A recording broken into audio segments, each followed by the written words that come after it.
அஸ்ஸலாமு அலைக்கும் ரஹ்மத்துல்லாஹி வபரகாத்துஹு. எல்லாரும் எப்படிமா இருக்கீங்க? அல்ஹம்துலில்லாஹ்.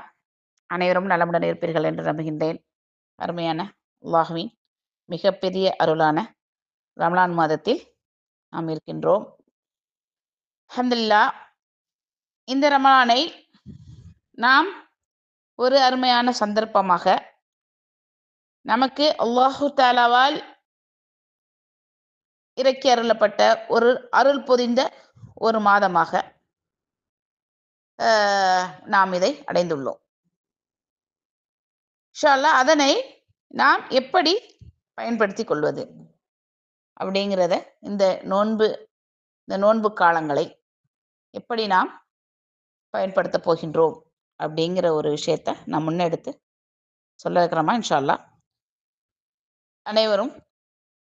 அனைவரின் துவாவோடும் நான் ஆரம்பம் செய்ய உள்ளேன். அவுது பில்லாஹி மினஷ் ஷைத்தானிர் ரஜீம். பிஸ்மில்லாஹிர் ரஹ்மானிர் ரஹீம். இன்னல் ஹம்துலில்லாஹி நஹ்மதுஹு வ நஸ்தஈனுஹு வ நஸ்தக்ஃபிருஹ் வ நு'மினு பிஹி வ நத்தவக்கலு அலைஹி வ நஊது பில்லாஹி மின் ஷுரூரி அன்ஃபுஸினா வ மின் ஸய்யிஆத்தி அமாலினா மை யஹ்தில்லாஹு ஃபலா முضில்ல லஹு வ மை யுض்லில் லஹு ஃபலா ஹாதிய லஹு. அஷ்ஹது அல்லா இலாஹா இல்லல்லாஹ் வ அஷ்ஹது அன்ன முஹம்மதன் அப்துஹு வ ரசூலுஹு. அம்மா பஅத்.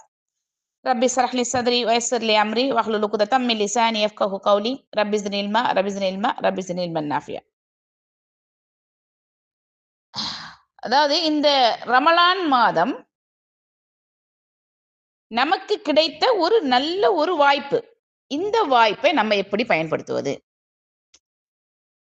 அதாவது எப்படி நாம் வாழக்கூடிய இந்த கால சூழ்நிலையில் நமக்கு கிடைக்குள்ள காலங்கள், அதாவது இந்த குளிர்காலம், இந்த வெயில் காலம், இந்த இலையுதிர் காலம் அப்படின்னு சொல்லுவோம்ல, அதே போல் ஒரு இஸ்லாமியனுக்கு இது ஒரு நன்மையை கொள்ளையடிக்கக்கூடிய ஒரு வகையான பருவ காலம். ஓகேங்களா? இந்த காலத்தை நாம் எப்படி பயிரிடுவது? அதாவது நாம் இடக்கூடிய இந்த பயிர் நாளை இன்ஷா அல்லாஹ் மறுமையில் நாம் அறுவடை செய்ய உள்ளோம் என்பதை நம் மனதில் நன்கு ஆழமாக பதித்துக் கொள்ள வேண்டும். ஓகேங்களா? அதாவது இன்னைக்கு நம்ம ஊர்ல இந்த திருநாள் சமயம் அப்படின்னு சொல்லி பார்த்தோம் என்றால், இந்த ஈத் அந்த மாதிரி திருநாள்கள், அந்த இன்னும் நம்ம நம்ம ஊர் தமிழ்நாடு பாஷையில் சொல்ல போனால் இந்த பொங்கல், தீபாவளி அப்படிங்கும்போது இந்த கடை தெருவுகளில் உள்ள கூட்டம் எப்படி இருக்கும்? ஏன்னா அது அவனுக்கான ஒரு தினம். அவன் வியாபாரத்தை பெருக்கக்கூடிய, கொள்ளையடிக்கக்கூடிய, மிகுதமான லாபத்தை சம்பாதிக்கக்கூடிய ஒரு தினமாக அந்த தினம் இருக்கின்றது. உதாரணம் வச்சுக்கோங்களேன், ஒரு கரும்பு வியாபாரி இருக்கிறான். அவன் என்ன பண்றான்? அவனுக்கான அந்த வியாபாரத்தை கூட்டிக் கொள்வதற்கான ஒரு பருவ காலமாக, அதாவது அந்த காலத்தை அவன் ஒரு பிரயோஜனப்படுத்திப்பான். அப்படித்தானே? அப்ப அந்த டயத்துல போய் அவன் நான் ரெஸ்ட் எடுக்கிறேன், நான் வியாபாரம் செய்ய மாட்டேன் அப்படின்னு சொன்னா, அவனுக்கு அது பிரயோஜனமாக அமையுமா என்றால் நிச்சயமாக இருக்காது. அப்ப அவன் என்ன பண்ணுவான்னா, அந்த வியாபாரத்தை செய்து மிகப்பெரிய ஒரு முதலாக இருந்தாலும் சரி, லாபமாக இருந்தாலும் சரி, அதை பன்மடங்கு ஈட்டக்கூடியவர்களாக அவன் இருக்கின்றான்னு வச்சுக்கோங்க. அதே போல்தான் நாம் நமக்கான இந்த ரமதானை லாபம் ஈட்டக்கூடிய ஒரு ரமலானாக ஆக்கினோம் என்றால், நாளை மறுமையில் அதனை நாம் அறுவடை செய்து கொள்ளலாம். ஓகேங்களா? அப்ப இந்த ரமலானை நாம் எப்படி பிரயோஜனப்படுத்துவது? இப்போ இந்த மாதிரி உள்ள இந்த பருவ காலத்தில் தான் என்ன நடக்கும் அப்படின்னு சொல்லி கேட்டீங்கன்னா, அந்த மாதிரி வியாபாரங்கள் கூடுதலாக நடக்கும். நிறைய லாபம் கிடைக்கும்.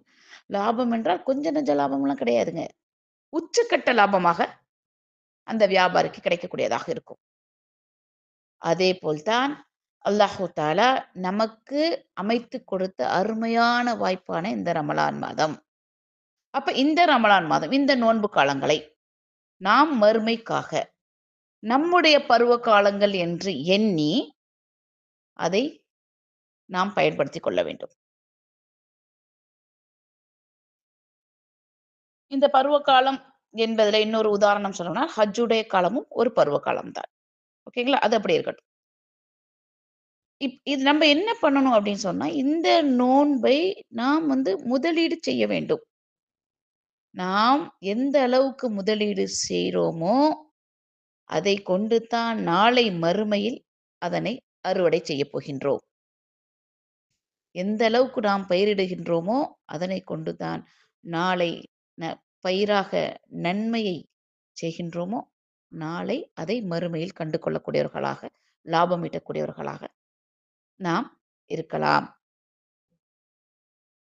எப்படி அந்த கரும்பு வியாபாரி வருடா வருடம் தன்னோட வியாபாரத்தை பெருக்கி, அதை அறுவடை செய்து அந்த லாபம் ஈட்டுகிறாரோ, அதேபோல் தான் நமக்கு இந்த ரமலான் மாதமும் ஒரு வகையான பருவகாலம் என்பதை நம்ம மறந்துவிடக்கூடாது.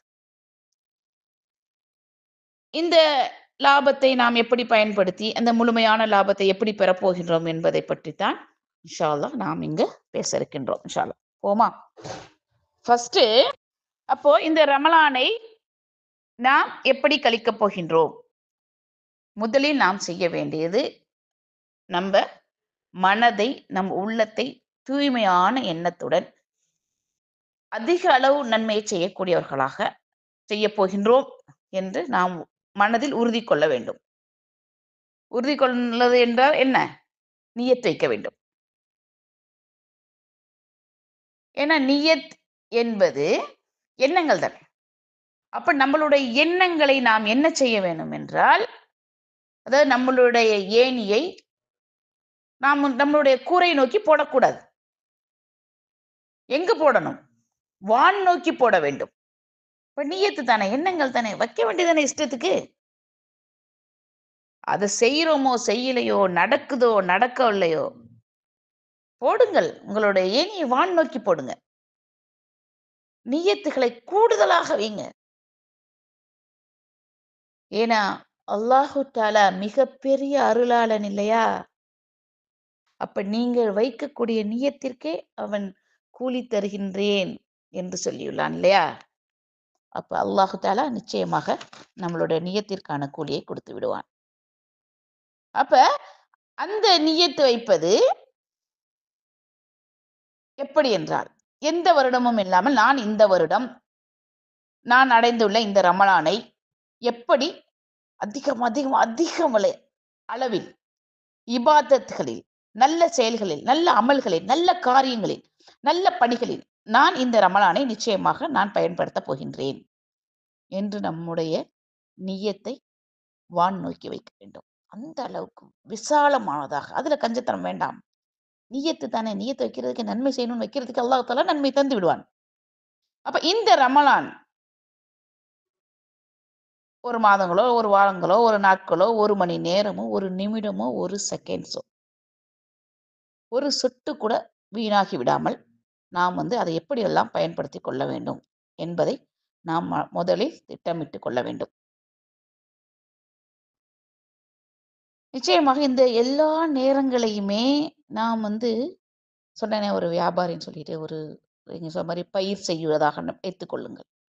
எல்லா நேரங்களும், எல்லா நிமிடங்களையுமே, ஏன் செகண்ட்ஸ கூட நம்ம என்ன பண்ணணும், அந்த பயிரிடுவதற்கு, அந்த முதலீடு செய்வதற்கு நம்ம ரெடியாக இருக்க வேண்டும்.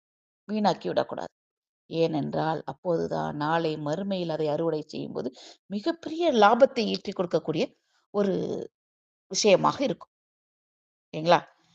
சாதாரண காலங்கள்ல ஒரு நார்மலாக லாபம் காணக்கூடிய ஒருத்தவரு, ஒரு இன்னும் இந்த மாரி விழா காலங்கள்ல என்ன பண்ணுவாரு? கூடுதலான லாபம் சம்பாதிக்கக்கூடியவராக இருப்பார் இல்லையா? அதேபோல் தான் சாதாரண காலங்களில் நாம் செய்யக்கூடிய ஒரு இபாதத் இபாதத்தை விட ரமலானில் நாம் செய்யக்கூடிய ஒவ்வொரு அமலுக்கும் நம்முடைய ரப்பிடத்தில் மிகவும் அதிகமாக நன்மையை ஈட்டித் தரக்கூடிய ஒரு விஷயமாக இருக்கின்றது. அதாவது சாதாரண காலங்களில் ஒரு மனிதன் செய்யக்கூடிய ஒரு சுன்னத்தான அமல்களுக்கு ரமலானில் ஒரு ஃபர்லுக்கான கூலியை பெற்றுக்கொள்ளக்கூடியவராக இருக்கின்றார் இல்லையா?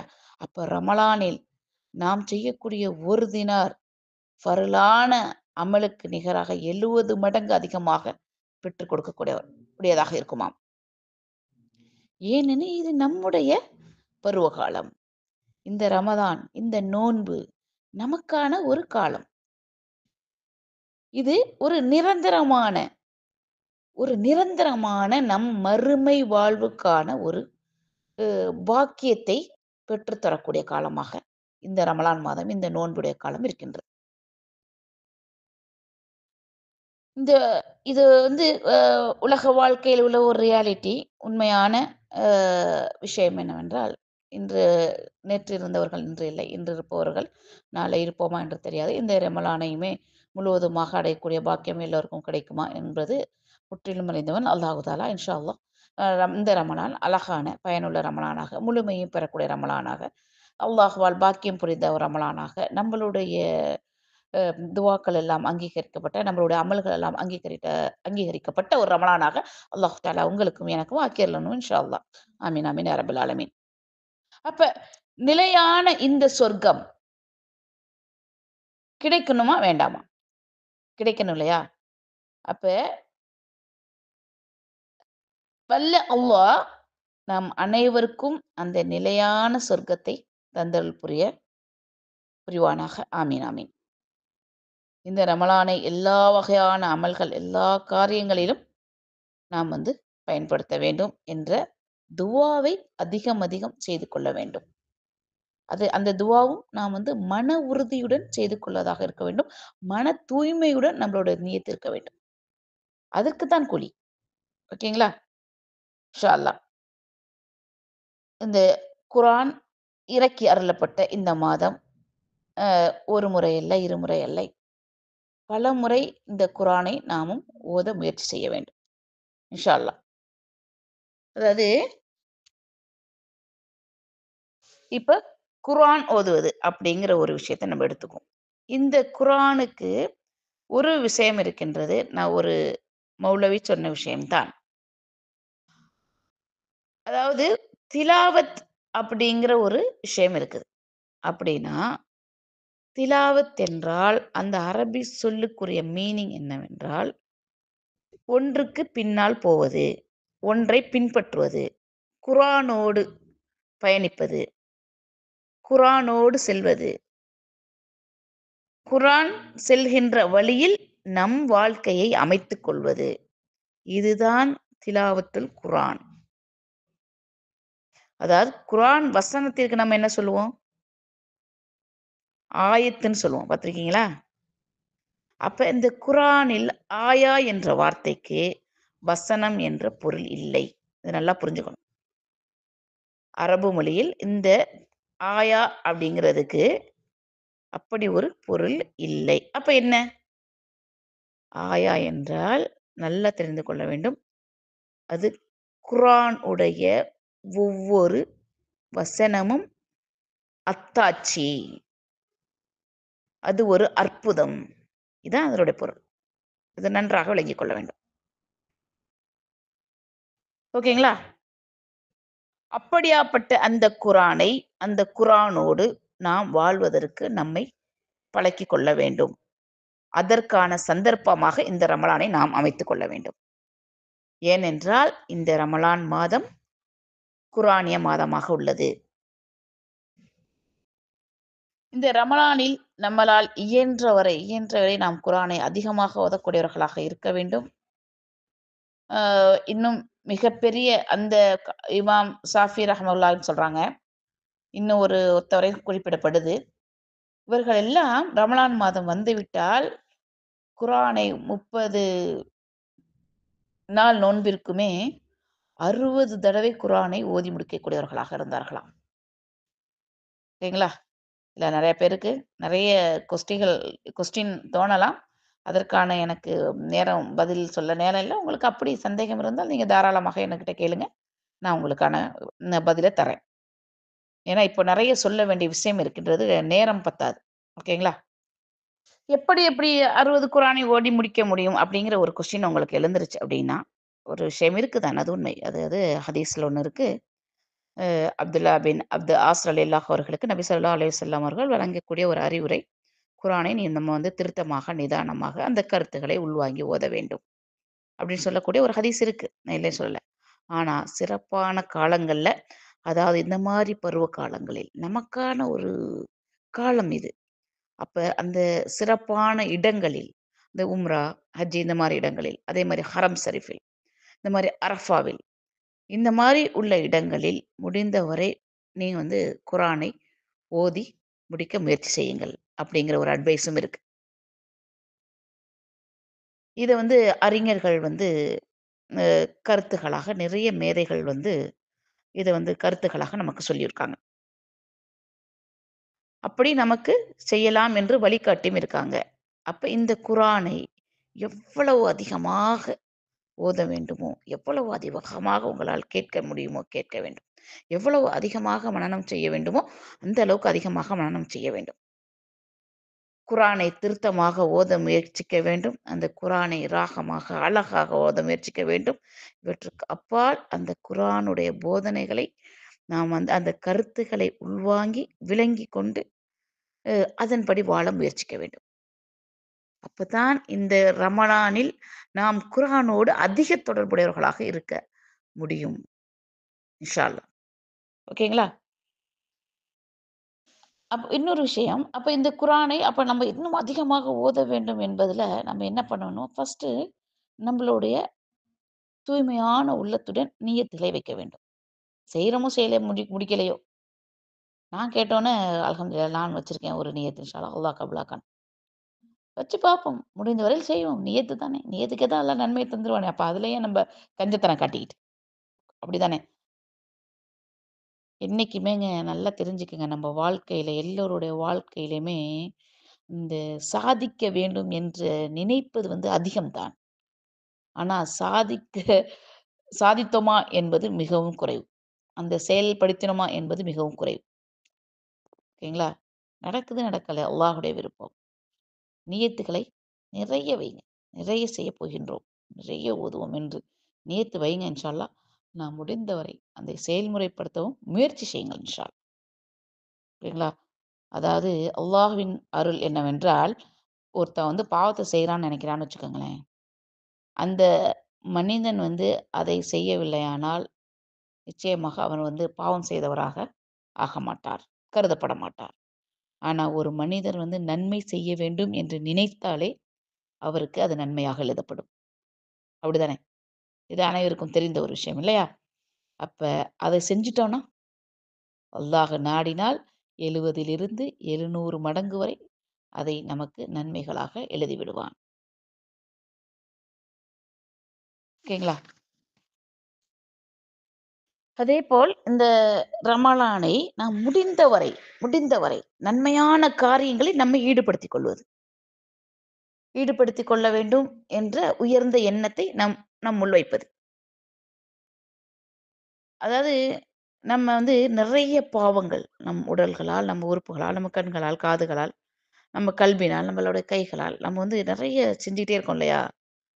அந்த பாவங்களிலிருந்து நாம் முற்றிலுமாக விலகிக் கொள்ள வேண்டும். விலகிருவேன் அப்படின்னு நம்ம என்ன பண்ணணும்? நம்மளுடைய எண்ணத்தில் உண்மையான, தூய்மையான உணர்வோடு நம் எண்ணத்தில் அதை கொள்ள வேண்டும். அப்படி ஒரு எண்ணம் இல்லை என்றால், இந்த ரமலான் நம்மை அடைந்திருக்க இந்த ரமலான் என்பது நமக்கு அது ஒரு துர்பாக்கியம் உள்ள ஒரு ரமலானாக அமைந்துவிடும். அப்படி அமைந்து விடக்கூடாது. எவ் ஒருவரும் அந்த ரமலானை அந்த மாரி கழித்து விடக்கூடாது. ஓகேங்களா? அதேபோல் நமக்காக மட்டுமில்லை, நம் குடும்பத்திற்காக, நம் உறவுகளுக்காக, நம் அண்டை வீட்டார், நம்ம உறவுகளுக்காக நிறைய அ நேரங்களை ஒதுக்கி, அவர்களையும் அந்த நன்மையின் பக்கம் நம்ம என்ன பண்ணணும்? அழைக்கணும். எப்படி அழைப்பது? கொஞ்சம் உதாரணம் சொல்லிட்டு நான் போயிட்டே இருக்கேன். ஓகேங்களா? அதாவது ஒருவரை ஒருவர் தொழுகை குறித்து பேசிக்கொள்வது. சுன்னத்தான விஷயங்களில் ஆர்வம் காட்டுவது, கேட்பது. அதே மாரி திக்ருடைய நேரங்களை நம் குடும்பத்தாருடன் ஒன்றாக இணைந்து உட்கார்ந்து, "நீ இதை செய்தாயா? அதை செய்தாயா? இன்னென்ன ஓதினாயா?" அப்படின்னு சொல்லிட்டு ஒருத்தவங்க ஷேர் பண்ணுவது. அதே மாரி தௌபாவுடைய நேரங்களில், ஆ தௌபா த தி தௌபாக்களில், இஸ்திக்ஃபாரில் ஆர்வம் காட்டுவது. அதேமாரி நம் குடும்பத்தாராக இருந்தால், அவர்களுக்கு இந்த ஜக்காத் போன்ற விஷயங்களை, அந்த நன்மைகளை அவர்களுக்கு செய்யுமாறு ஏவுவது. அதை பற்றி கலந்து ஆலோசித்து பேசிக்கொள்வது. அதேமாரி இந்த குர்ஆனை போட்டி போட்டுக்கொண்டு எப்படி ஓதுவது? அதை எப்படி ஓத பழகுவது? அதேமாரி இந்த மாரி வீட்டு வேலைகள்ல நம்மளுடைய பிள்ளைகள அதை எப்படி ஷேர் பண்ணணும்? அதை எப்படி அவர்களுக்கு உதவி உதவி செய்யணும்? எல்லாம் ஒன் ஆஃப் த இபாதத் தான். இதுக்கு எல்லாமே நம்ம என்ன பண்ணணும் அப்படின்னு சொன்னா, அந்த முக்கியத்துவம் கொடுத்து, அதை நாம் குடும்பத்தாரோடு நாம் மட்டும் அந்த நன்மையை பெற்றுக்கொண்டு விடாமல், அனைவரையுமே அது பெறும்படி நாம் உதவி செய்ய வேண்டும். ஆர்வம் காட்ட வேண்டும். அரவணைத்து செல்ல வேண்டும். அண்ட வீட்டார், அயலவர், நம் உறவுக்காரர்கள் யாராக இருந்தாலும் சரி. ஓகேங்களா? அதே மாரி ஒரு டைம் டேபிளை நமக்கென்று அமைத்துக் கொள்வது. அதை எப்படி செயல்படுத்த வேண்டும். அது இல்லாம வீண் பேச்சுக்கள்லயும், மொபைல்லயும், டிவிலயும் அதே இந்த மாரி நோன்பு காலங்கள்ல ஹோட்டல்ல போய் இஃப்தார் திறக்கிறேன், ஹோட்டல்ல போய் சஹர் வைக்கிறேன் அப்படிங்கிற மாரி இந்த மாரி விஷயங்களை எல்லாம் கொஞ்சம் விட்டு தவிர்ந்து கொள்ள வேண்டும். ஏனென்றால், இது நமக்கு இந்த நோன்பு காலங்கள் என்பது நன்மை பயக்கக்கூடிய காலமாக இருப்பதினால், அந்த மாரி விஷயங்களை விட்டும் நாம் தவிர்ந்து கொள்வது என்பது நாம் மட்டுமில்லை, நாம் பிள்ளைகளுக்கும் அந்த மாரி பழக்கத்தை ஏற்படுத்தி கொடுக்க வேண்டும். இன்ஷா அல்லாஹ். ஓகேங்களா? நோன்பு என்பது நல்லா தெரிஞ்சுக்கொள்ளுங்க. வெறும் தாகித்து இருப்பது மட்டுமல்ல, அது ஒரு அடையாளம் மட்டும் தான். முக்கியமான ஒரு விஷயத்த சொல்லுவோம். இந்த பெண்கள் ஹிஜாப் அணியிறாங்கல்ல, அந்த ஹிஜாப் என்பது ஒருவரின் ஒழுக்க வாழ்க்கைக்கான அடையாளம் மட்டும் தான். ஹிஜாப தான் போட்டுக்கிட்டோமே அப்படின்னு சொல்லிட்டு நாம இஷ்டத்துக்கு வாழ முடியுமா? நாம் மனம் போன போக்குல வாழணும்னு ஒரு பொண்ணு நினைக்க முடியுமா? அப்ப அது பேரு ஹிஜாபுடைய வாழ்க்கையா? இல்லைல. அதுபோல் தான் இந்த அது ஒரு அறிகுறி தானே தவிர, அது ஒரு வாழ்க்கை. அது ஒரு அறிகுறி. அது ஒரு அடையாளம். இதா ஓகேங்களா? ஹிஜாப் என்பது அது ஒரு அடையாளம். அப்ப ஆடை என்பது ஒரு அடையாளமாகத்தான் உள்ளதை தவிர, அ ஏற்கனவே ஒரு ஸ்பீச்ல நான் சொல்லியிருப்பேன்னு நெனைக்கிறேன் பயான்ல. அல்ஹம்துலில்லாஹ். அதாவது காவி இது ஒரு அடையாளம். அவன துறவின்னு அடையாளம் காட்டும். ஒருத்தவங்க வெள்ள அங்கி அணிந்திருந்தார்கள்னா, அவர் ஒரு கிறிஸ்தவர், ஒரு மதத்தை தலைவர் அப்படிங்கிறத ஒரு அடையாளப்படுத்தக்கூடிய விஷயமாகத்தான் இந்த ஆடைகள்லாம் இருக்கும். இது ஒரு வாழ்க்கை அவ்வளோதான். அதுபோல் தான் இந்த ரமலானுடைய வாழ்க்கைக்கான அடையாளம் என்பது தான் நாம் பசித்திருப்பதும், தாகித்திருப்பதும். அப்ப நம்மளுடைய வாயும் வயிறும் நோன்பு வைத்தால் மட்டும் போதுமா என்று கேட்டீர்கள் என்றால் நிச்சயமாக பத்தாது. மேலும் நாம் எப்படி நோன்பு நோற்பது என்றால், நாம் உள்ளமும் நோன்பு நோற்க வேண்டும். எப்படி நோன்பு நோற்பது? உள்ளம் எப்படி நோன்பு நோற்கும்? இப்படித்தான். அதாவது நான் இன்று ஒரு பை கூட சொல்ல மாட்டேன். எப்போதுமே சொல்ல மாட்டேன். புறம் பேச மாட்டேன், பேசவே மாட்டேன். கோள், படுதுறு சொல்ல மாட்டேன், சொல்லவே மாட்டேன்.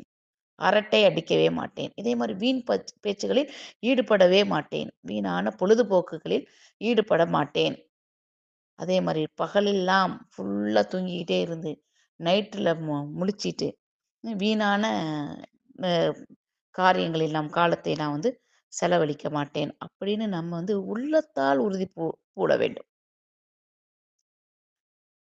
இந்த மாதிரி நோன்பை பயனுள்ளதாக எந்த விஷயத்தில் இது நாம் ஆர்வம் காட்டுகின்றோமோ, பயனுள்ளதாக இந்த நோன்பை நாம் எந்த விஷயத்தில் ஆர்வம் காட்டுகின்றோமோ, அதன்படி இந்த நோன்பு நாளை நாம் அருமையாக அறுவடை செய்து கொள்ளலாம். அப்ப எந்த விஷயத்தில் ஆர்வம் காட்டுவது? நன்மையான பக்கத்தில் எப்படி செல்வது? அப்படிங்கிற விஷயத்துல நாம் ஆர்வம் காட்ட வேண்டும். ஓகேங்களா? அதே மாரி ஐஷா நாயகம் அவர்கள் சொல்லக்கூடிய ஒரு ஹதீஸாக இருக்கட்டும். சொல்லுவாங்க, நோன்பு காலங்கள்ல சாப்பிட்டால் அருந்தினால் தான் நோன்பு முடியும் என்பது இல்லை. நோன்பு நோற்ற நிலையில் ஒருவர் புறம் பேசினாலும் ஓகேங்களா, நோன்பு முறியும். அதே மாரி கோள் சொன்னாலும் நோன்பு முறியும். அப்ப நாம் என்ன பண்ண வேண்டும்? நம்மளுடைய நாவை அடக்காமல் ஒருவர் நோன்பை நோற்றார் என்றால், அந்த நோன்பு முறியும் என்பது ஐஸா ரலியல்லாஹு அவர்கள் அறிவித்த ஒரு ஹதீஸ். அப்ப நோன்பு என்பது நம்பளுடைய அனைத்து உறுப்புகளும் இன்ஷா அல்லாஹ் நோன்பு நோற்றால் மட்டும் தான் இந்த தூய்மையான ரமலானை நாம் முழுவதுமாக அனுபவித்த நன்மையை அ நன்மை பயக்கக்கூடியதாக இந்த ரமலான், இந்த நோன்பு காலம் நமக்கு அமையும். அப்படித்தான் நாம் இந்த ரமலானை பிரயோஜனம் உள்ளதாக ஆக்கிக் கொள்ள முடியும். இன்ஷா அல்லாஹ் எல்லாம் வல்ல அல்லாஹ் நமக்கு இதை பயனுள்ள ரமலானாக, நோன்பாக ஆக்கி அருள் புரியணும் இன்ஷா அல்லாஹ். ஓகேங்களா? அதேபோல் அடுத்து துவா என்பது ஒரு மூமினுடைய அடையாளமாக இருக்கின்றது. இங்க சொல்றாங்க துவாவும் ஒரு அமல்தான். ஒரு அமலாக மட்டுமில்லை, அல்லாஹ்வும் நமக்கு தௌஃபீக் செய்வான். ஆமீன், ஆமீன் யா ரப்பல் ஆலமீன். அதாவது தூய்மையாக நாம் பாவ மன்னிப்பு கோர வேண்டும். நம்மளுடைய மீட்சிக்காக நம்மால் எந்த அளவுக்கு முடியுமோ அந்த அளவுக்கு நாம் தௌபாவையும் அதிகமாக கேட்கக்கூடியவர்களாக இருக்க வேண்டும். ரமலான் என்பது, இந்த நோன்பு காலங்கள் என்பது தௌபாவுடைய மாதமாக இருக்கின்றது. இந்த ரமலான் என்பது அல்லாஹ்வின் மஃபிரத்துடைய மாதமாக உள்ளது. மற்ற காலங்களில் விட இந்த நோன்பு காலங்களில் தான் அல்லாஹ் தௌபாவையும் மாஃபிரத்தையும் கூடுதலாக வழங்கக்கூடியவனாக இருக்கின்றான். ஒரு ஹதீஸ் ஒன்றை ஞாபகப்படுத்திட்டு போயிடுறேன். நபி ஸல்லல்லாஹு அலைஹி வஸல்லம் அவர்கள் மிம்பரில் ஏறுவார்கள். அப்போது 3 முறை ஆமீன் சொல்வார்கள். அதை பார்த்த சஹாபாக்கள் கேட்பார்கள், யா ரசூலல்லாஹ் எதற்கு ஆமீன் சொல்றீங்கன்னு சொல்லிட்டு. அப்ப நபி ஸல்லல்லாஹு அலைஹி வஸல்லம் அவர்கள் சொல்லுவாங்க அந்த சஹாபாக்களை பார்த்து, என்னிடம் ஜிப்ரீல் அலைஹிஸ்ஸலாம் அவர்கள் வந்தார்கள். அவர்கள் 3 துவாக்களை கேட்டார்கள். அதற்காக நான் ஆமீன் சொன்னேன் என்று. அதில் ஒன்றுதான், யார் ஒருவர் ரமலானை அடைந்தும் பாவ மன்னிப்பு பெற்றுக்கொள்ளவில்லையோ அவர் நாசமாகட்டும். அப்ப இந்த ரமலானை அடைந்தும் நாம் அதனை ஒரு தௌபாவை நம்மளுடைய தௌபா ஏற்றுக்கொள்ளாமல் போய்விட்டால், நம்மை விட துர்பாக்கியசாலி வேறு ஒருவரும் இல்லை. இதை நன்றாக மனதில் போட்டுக்கொள்ள வேண்டும். அதேபோல் பாவங்கள், சாபங்கள் என அனைத்து பாவங்களிலிருந்து நாம் விலகியவர்களாக இந்த ரமலானை கழிக்க வேண்டும். ஓகேங்களா? எப்போதுமே தெரிஞ்சுக்கங்க, ஒரு பாவம் என்பது இன்னொரு பாவத்திற்கான இன்னொரு பெரும் பாவத்திற்கான வழியாகத்தான் போகுமே தவிர, ஒரு பாவம் நிச்சயமாக ஒரு நன்மையை பெற்றுத் தராது. ஓகேங்களா? இதுல நல்லா புரிஞ்சுக்கணும். அதே மாரி நாம் செய்யக்கூடிய பாவங்களில் அல்லாஹ்விற்கு செய்யக்கூடிய பாவங்களாக இருக்கட்டும், மனிதர்களுக்கு செய்யக்கூடிய பாவங்களாக இருக்கட்டும், இந்த மாரி அனைத்து பாவங்களிலிருந்து நாம் விடுபட முயற்சிக்க வேண்டும், விடுபட வேண்டும். ஓகேவா? அடுத்தபடியாக நாம் செய்ய வேண்டியது. ஓகேங்களா? நாம் மட்டுமில்லை, நம் குடும்பத்தாருடன் ஆர்வமூட்ட வேண்டியது ஐவேள காலை தொழுகைகள். அதை முயற்சி செய்து, ஆண்களாக இருந்தால் ஜமாத்துடனும், பெண்களாக இருந்தால் வீட்டில் உள்ள ஒவ்வொருவரும் நினைவுபடுத்தி ஆர்வமூட்டிக் கொண்டு, அந்த வணக்க வழிபாடுகளை, அந்த கடமையான வணக்க வழிபாடுகளை தவறாமல் செய்வதற்கு நாம் பழகிக்கொள்ள வேண்டும். இதில் மேலதிகமாக அந்த முன்பின் சுன்னத்துகளை பேணித் தொழக்கூடியவர்களாக அதில் ஆர்வம் மூட்டிக் கொள்ள வேண்டும். அடுத்த விஷயம் லுஹா, இந்த தஹஜ்ஜத் தொழுகைகளுக்கு முன்னு முன்னுரிமை கொடுத்து, அதை கொஞ்சம் பேணுதலாக தொழுது வந்தோமேயானால், இந்த நாட்களில் நாம் செய்யக்கூடிய இந்த பிராக்டிஸ் மற்ற வரக்கூடிய ஏனைய காலங்களிலுமே நாம் அதை வழமையாக்கிக் கொள்றதுக்கு நமக்கு ரொம்பக்கு ஈஸியா இருக்கும். ரொம்பவும் எளிமையாக இருக்கும் என்பதனால், அதை நம்ம வழக்கப்படுத்திக் கொள்ளக்கூடியவர்களாக இருக்க வேண்டும். அடுத்தது முக்கியமான ஒரு விஷயம். நோன்பு காலத்திற்கென்றே உள்ள ஒரு விஷயம். திராவிகு, கியாமுல் லைல், இரவு தொழுகை, தஹஜத்து, திலாவத்துல் குர்ஆன் என்ற பெயரில் ரமலானுக்கென்றே உரிய அல்லாஹ்வினால் நமக்கு வழங்கிய மிகப்பெரிய பரிசாக இந்த கியாமுல் லைல் உள்ளது. அதனை சரியான முறையில் பயன்படுத்திக் கொள்ள முயற்சி செய்ய வேண்டும். இன்ஷா அல்லாஹ். ஓகேங்களா? அந்த நேரங்களில் இரவு நேரங்கள்ல வந்து நம்ம உறவுக்காரர்களை சந்திக்க போற அது இத சந்திச்சேன், அத சந்திச்சேன், ஃப்ரெண்ட்ஸுகளோட சந்திச்சேன், பேசிட்டு இருந்தேன். அந்த இரவுகளை வந்து வீணாக்கழித்தேன். அந்த பொழுதுபோக்கு காரியங்களில் ஈடுபட்டேன். அப்படிங்கிற விஷயங்கள் எல்லாத்தையுமே நம்ம முற்றிலும் உதறி தள்ளக்கூடியவர்களாக இருக்க வேண்டும். நன்றாக தெரிந்து கொள்ளுங்கள். ரமலான் என்பது படைப்புகளோடு உறவாடக்கூடிய காலம் இல்லை. ரமலான் என்பது படைப்பாளனோடு உறவாடக்கூடிய காலமாக உள்ளது. எப்படி? இதுதான் அதாவது எப்படி சொல்றாங்கன்னா, ஹர்க்குகளோடு வாழும் காலம் இல்லை. ஹாலிக்குகளோடு வாழும் காலமாக உள்ளது. ஹாலிக் என்றால் யார்? அல்லாஹ். இப்ப இதுதான் ரமலான் கால ஸ்லோகனாக நம்முள்ள உலமாக்கள் சொல்லக்கூடிய விஷயத்தை தான் நான் உங்களுக்கு சொல்லியிருக்கேன். ஓகேங்களா? அப்ப இதில் நாமும், நானும், நீங்களும் வல்ல ரஹ்மானின் அருளைப் பெற முயற்சி செய்வோம், முயற்சிப்போம் இன்ஷா அல்லாஹ். ரமலானும் நமக்கு பயனுள்ளதாக ஆகிவிடும். அப்படி முயற்சித்தோம் என்றால், இந்த ரமலான் நமக்கு பயனுள்ள ரமலானாக ஆகிவிடும். அதே மாரி குர்ஆன் முக்கியமான பாயிண்ட்ஸா தான் நான் சொல்லிட்டு வரேன். நல்லா கவனிக்கணும். ஓகேங்களா? குர்ஆன் பகல் பொழுதும் முக்கியத்துவம் கொடுத்து ஓத வேண்டும். அதேபோல் குர்ஆன் இரவு பொழுதிலும் ஓதுவதோ, அத மனனம் செய்வதோ, இல்ல அதை கற்றுக் கொடுப்பதோ, இல்ல அது அழகான முறையில் ஓத முயற்சிப்பதோ, இல்ல அது அர்த்தம் தெரிவதோ, அர்த்தத்தை அறிந்து கொள்வது. எதையாவது ஒரு வகை நாம் குர்ஆனோடு தொடர்போடு இருந்து கொண்டே இருக்க வேண்டும். பகல் பொழுதில் மட்டுமில்லை, இரவு பொழுதிலும் இருக்க வேண்டும். தவறிவிடக்கூடாது. இந்த ஒரு விஷயத்தை நன்றாக மனதில் வைத்துக் கொள்ள வேண்டும். அதற்கு முடிந்தவரை முக்கியத்துவம் கொடுக்க வேண்டும். ஏனென்றால், இது குர்ஆனிய மாதம் என்பதை நாம் மறந்துவிடக்கூடாது. அலட்சியமாக இருந்து விடக்கூடாது இன்ஷா அல்லாஹ். ஓகேங்களா? அதே மாரி திக்ர்களாக இருக்கட்டும், துவாக்களாக இருக்கட்டும், இஸ்திக்ஃபாராக இருக்கட்டும், அனைத்திற்கும் நாம் வந்து முக்கியத்துவம் கொடுக்கக்கூடியவர்களாக இருக்க வேண்டும். அடுத்து ரமலானில் முக்கியமான ஒரு விஷயம் ஜக்காத். இது கடமையாக உள்ளவர்கள் அதனை பேணுதலாக கொடுக்க கூடிய அவசியத்தில் இருக்கின்றோம். ரமலான் என்பது சதக்காவுடைய காலம் என்று நபி ஸல்லல்லாஹு அலைஹி வஸல்லம் அவர்கள் கூறினார்களாம். அதாவது ரமலான் காலங்கள் வந்துவிட்டால், நபி ஸல்லல்லாஹு அலைஹி வஸல்லம் அவர்கள் எப்படி தர்மம் செய்வார்களாம்? வ அதாவது அடிக்கும் புயற்காற்றை விட வேகமாக தர்மம் செய்யக்கூடியவர்களாக, வாரி வாரி வழங்கக்கூடியவர்களாக நபி ஸல்லல்லாஹு அலைஹி வஸல்லம் அவர்கள் இருந்தார்கள் என்பது ஹதீஸ் தொகுப்பு. ஓகேங்களா? அப்ப இதுல வந்து நம்ம என்ன பண்ணக்கூடாது அப்டின்னா, ஆள் பார்த்து, தரம் பார்த்து குடுக்கணுமே, அவங்க ஏதாவது நெனச்சுக்குவாங்கன்னு, அவங்களோட திருப்திக்காக எப்போதுமே நம்ம வந்து தர்மம் செய்து விடக்கூடாது. நம்மளுடைய தர்மங்கள் எப்படி இருக்கணும்னா, உள தூய்மையுடன் அல்லாஹ்வுக்காக என்று இருக்க வேண்டும். ஓகேங்களா? அதுல நல்லா புரிஞ்சுக்கணும். அப்ப நாம் செய்யக்கூடிய தர்மங்கள் யார் வேண்டுமானாலும் இருக்கட்டும். ஏழைகள், அனாதைகள், தேவையுடையவர்கள், அவல நிலையில் உள்ளவர்கள். நம்மால் இயன்றவரை அவர்களுடைய கண்ணீருக்கு விடை கொடுக்க வேண்டும். நாம் கொடுக்கக்கூடிய இந்த தர்மங்களால் அவர்கள் சுகம் பெறுவார்கள் என்றால், அந்த அளவுக்கு தேடி கண்டுபிடித்து அவர்களுடைய துன்பங்களை நீக்கக்கூடிய அளவுக்கு நம்மளுடைய தர்மங்கள் அதிகம் அதிகமாக இருக்க வேண்டும். அது எது வேணாலும் இருக்கட்டும். சஹரா சஹருடைய உணவாக இருக்கட்டும், இல்ல நோன்பு திறக்கக்கூடிய இஃப்தாருடைய உணவாக இருக்கட்டும், அம் இப்ப அந்த ரேஷன் ஜாமான்கள் குடுக்கும்ல, எது வேண்டுமானாலும் இருக்கட்டும்.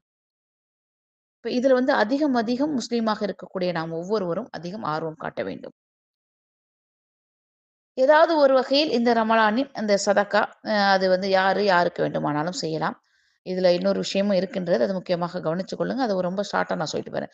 அது எந்த மதத்தினராக வேண்டுமானாலும் இருக்கலாம். எந்த நாட்டுக்காரர், எந்த ஊர்க்காரர், அது யாராக இருந்தாலும் சரி, மனிதன் அப்படிங்கிற அடிப்படையில் நாம் யாருக்கு வேண்டுமானாலும் கொடுக்கலாம். ஓகேங்களா? இன்னும் நம்ப வெளியிலலாம் இந்த ஊர்ல, அந்த நாட்ல, இந்த நாட்ல கஷ்டப்படுறான் அப்டின்லாம் சொல்றாங்க. எவ்வளவோ சாப்பாடுக்கு வழி இல்லாம இருக்க சொல்றாங்க. அப்ப எல்லாருமே முஸ்லிம்ஸ்க்கு மட்டும் தான் குடுக்கணும்னு நெனச்சா, அப்ப அவங்கலாம் எங்க போவாங்க? இதெல்லாம் ஒரு சிம்பிளான ஒரு யோசனை தான். நெறைய பேருக்கு தெரிய மாட்டேங்குது. அவங்களுக்கெல்லாம் செய்யலாமா? செய்யக்கூடாது.